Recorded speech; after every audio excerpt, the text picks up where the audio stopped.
finally came postmodernism, and postmodernism decided to throw all of those out, and they said, look, these are too absolutistic, you're giving me boundaries, and so postmodernism, if it's defined, can be defined in three terms: no truth, no meaning, no certainty.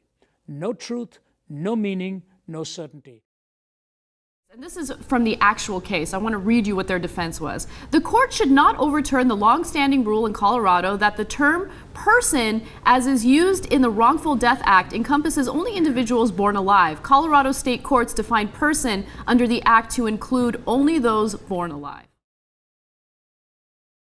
So how late in the third trimester would you be able to do that? You know, it's very unfortunate that our physicians, witnesses, were not able to attend today to speak specifically. No, I'm talking about your bill. How late in the third trimester could a physician perform an abortion if he indicated it would impair the mental health of the woman? Or physical health. Okay. Okay. I'm talking about the mental health. So, I mean, through the third trimester. The third trimester goes all the way up to 40 weeks. Okay, but to the end of the third trimester. Yep, I don't think we have a limit in the bill. So,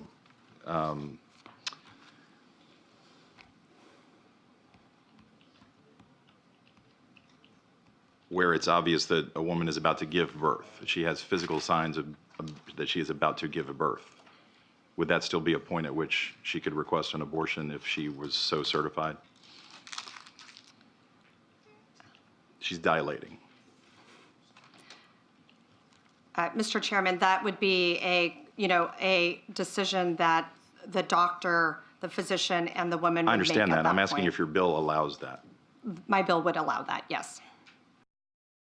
They cheered, jumped up and down, yay, yay, yay, when they got the news that the majority of the New York Senate had said you can now kill your babies all the way to the heads coming out of the womb.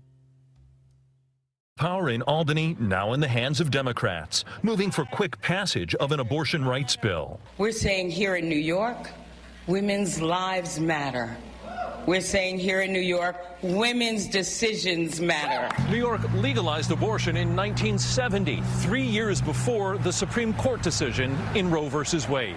Supporters say almost 50 years later, New York is simply moving to codify abortion rights. Governor Cuomo often pointing to new members of the High Court. Kavanaugh is going to reverse Roe v. Wade.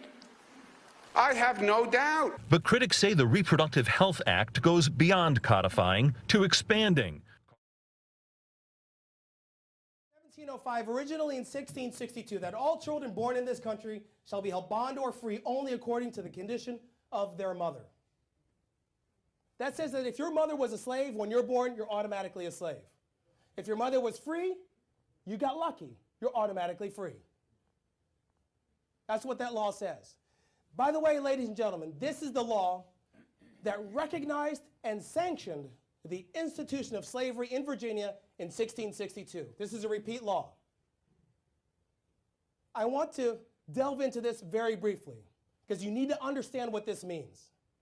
This law says that another organization, another entity, or another individual can determine your worth before you're even born. I will repeat. An organization, an entity, or another individual can determine your worth before you're even born. Where does that exist today in our society? Where else does that exist today in our society? Who said it? Abortion. So in this particular example, if a mother is in labor, I can tell you exactly what would happen. The infant would be delivered. The infant would be kept comfortable.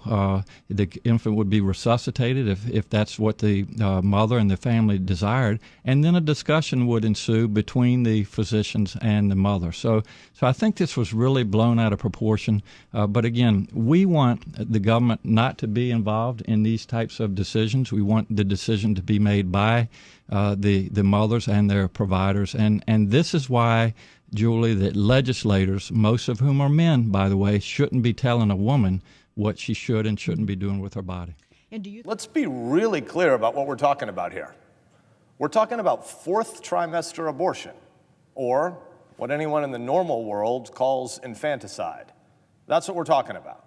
And the governor of Virginia has been defending this all day yesterday and again today, going out and trying to equivocate and qualify and then double down and again say he wants to defend this practice, which is infanticide.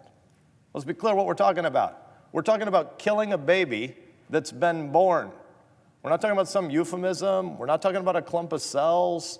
We're talking about a little baby girl who's been born and is on a table in a hospital or a medical facility, and then a decision or a debate would be had about whether or not you could kill that little baby.